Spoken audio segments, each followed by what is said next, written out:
กลุ่มเลียดระเวียงพิกี้เนี่ยจำบังแต่งซองค้างคือระเวียงปาเลสไตน์หนึ่งอิสราเอลนโยบายอิรักได้จบแข็งกล่าวการบอชนอลสเพียเจียงใบขายในปีนี้บานโรคคืนเจาะใจหอยการปีไงจัน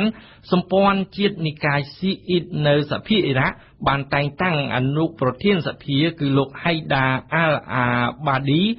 เอาช่วยจีนในยุโรปมันตรทำไมบรรทอปีโลกโนรีอาลมาเลกีสหกรมอันตรจิตองค์การสหประชาชาติสหพิบรบอิหร่านอเมริกบารังนึ่งอังกฤษบานสมาคมการแต่งตั้งโลกอาลอาบาดีปนตายในยุโรปมันตรพอดอนัตมาเลกีได้จ้องช่วยจีนในยุโรปมันตรอนัตติใบตินุบานปฏิเสธมันจะตุสกวาการแต่งตั้งนิเตโดยจัดตุกการแต่งตั้งโลกอาบาดีท่าเชียตรงเวรุมลบรถทอมนุน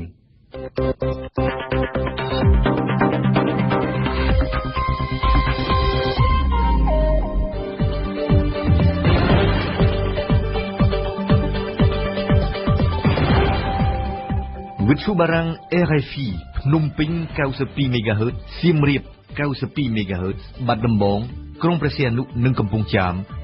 94.5 เมกะเฮิรตซ์ลูกในเนี้ยกำปงสดับกรรมวิธีปอร์มีนระบบวิทยุบารัง RFI เชื่อมันต่อลูกแนะนำบานสดับนิติพฤติการกัมพูชีประจำทั้งไงส้นเมษาเลือกลางอมฟีสังคมสีเวลยุลคึงท้าวิวิทย์ไดทลีในกัมพูชีดำนอกร้ายตามหรือแยกวิธีการสาธารณะพนงนิติเทศนากัมพูชีปานโบนานิเจอมปีปัญหาได้ทลีหนึ่งเสวาสาธารณะที่จำนวนสลับรั่วระบบคณะปะการอำนาจพนงนิติเทศนาพิภพโลกเส้นดินาเลือกลางทัตตาสมปอนเพียบระเวียงอดีตสตรีอเมริกเวียดนามอาจเตอรวยได้หรือตีพนงนิติเทศนาซาปอร์มีนในแถบคนนี้เรียบจอมจุนดอยยิ้มสุพอลจงกล่าวให้วันสกุลทีเรียบจำปอดโยกาสโดยปีสลากร้องบางวิธีการสาธารณะดำดอสรายเรื่องโบราณกีฬาแต่ผู้รอดมันเสื่อมเมียนจุ่มเหนือพฤติการกัมพูชีประจำไทยปัญหาไดทลีในกัมพูชีคือเจียจุ่มเหนือมหาริกได้บาเรียดาสเตอร์ปิงไตปรติชลาวตอบจำพูปัญหาได้กำปงการหลังนี้สังคมซีเวลบานสนาอรัฐพิบาลเชื่อเรื่องยกยุนกาดอกสายจำพูปัญหาไดทลีแบบการปิพิษาจิตสาธารณะโดยดำลาเพียบในกรุ๊ปตีกันไหลปรูถายุนการนี้หนึ่งอนุญาตเอาอย่างโถบานยุลปีรึกกุลในปัญหาโดยพุทธประกอบนี่คือจิตเทียนวัดในสิกเดริการระบอบซึ่งมีสาประชีสกุมตำบลบริเกลาม185 ครูสานังอัญญาโทกรมพนมเปญบานจุ่มนายเปลพิพิซาจิมุยคณีอริยะเปลเป็นหมดไงในโครงการดอสไลด์ดำใบเชียนตกบรรจบจุ่มลัวได้ทลีรำไรกันดาที่กรมพนมเปญจีเวติกาซาเทรณะดบานเรียบจอมล้างแต่มีสมาชิกใบพิกีคืออัญญาโทเนภูมินังองค์การสังคมสิเวอร์อาภิบาลริทนีพนมเปญลูกคงสริงไปเราเอาเงินจำนวนพักในโครงการในหลักการปฏิบัติประกอบโครงการแจ้งดีครับในโครงการในหลักการปฏิบัติ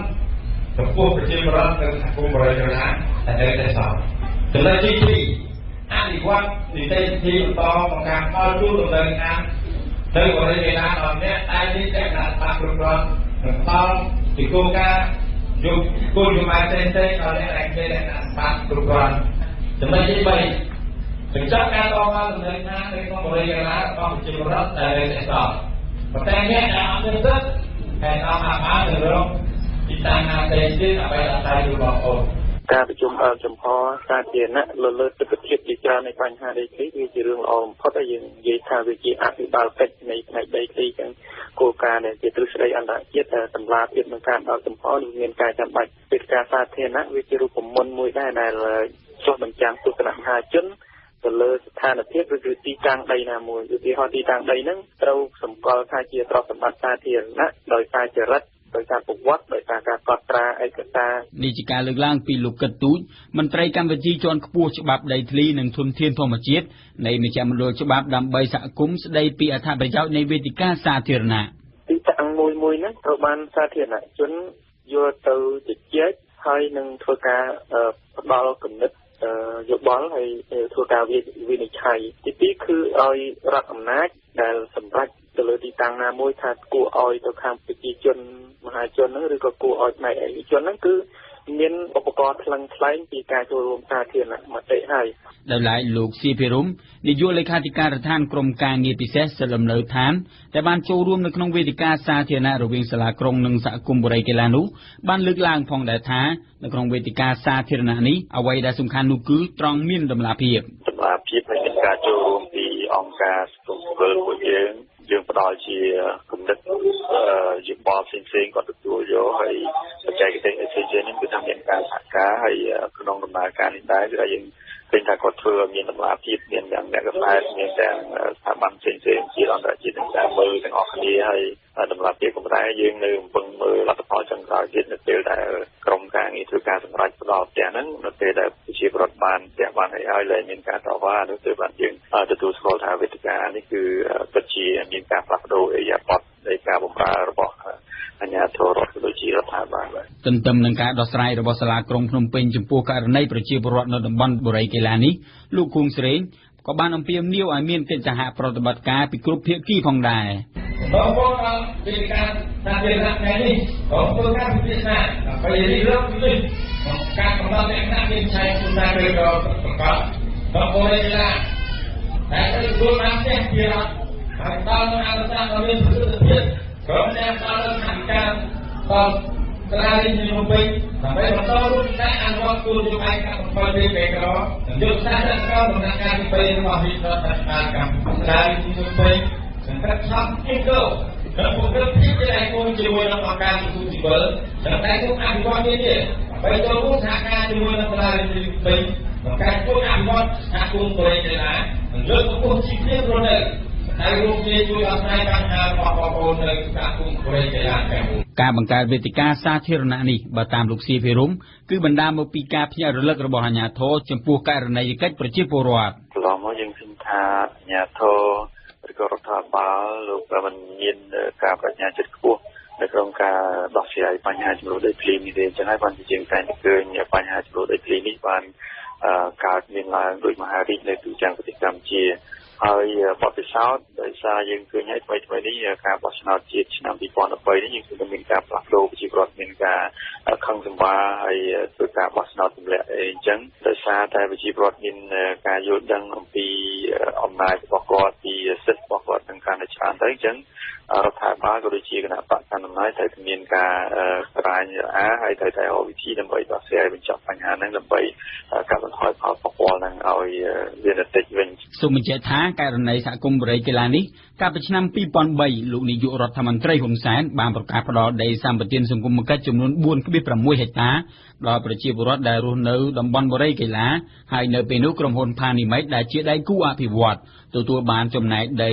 2.6 ហិកតាជាថ្នូរនឹងការសាងសង់អគារចំនួន10តាមការឲ្យដឹងពីសាលារាជធានីភ្នំពេញប្រជាពលរដ្ឋចំនួន 1334 គ្រួសារនៅក្នុងចំណោមប្រជាពលរដ្ឋសរុបចំនួន 1378 គ្រួសារបានទទួលផ្ទះរួចរាល់អស់ហើយយ៉ាងណាក៏ដោយលោកសៀភិរុំបានលើកឡើងថា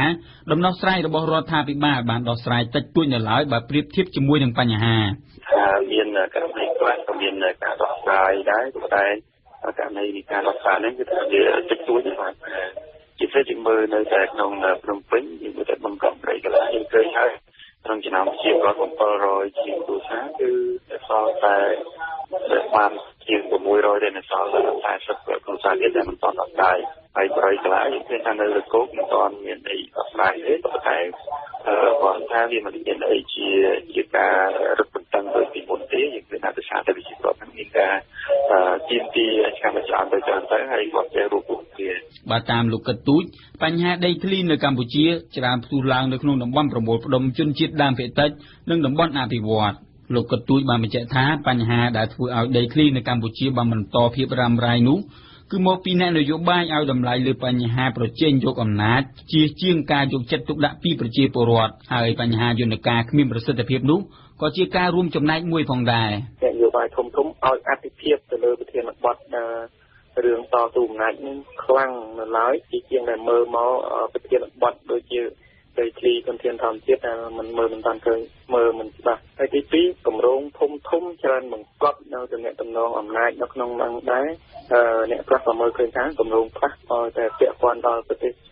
ចិនឬក៏ប្រទេសជិតខាងដែល ធ្លាប់មានអត្តពលនយោបាយការទូតលើកម្ពុជានឹងរឿងអញ្ចឹងគឺបង្កើតជាមុខស្មាញពី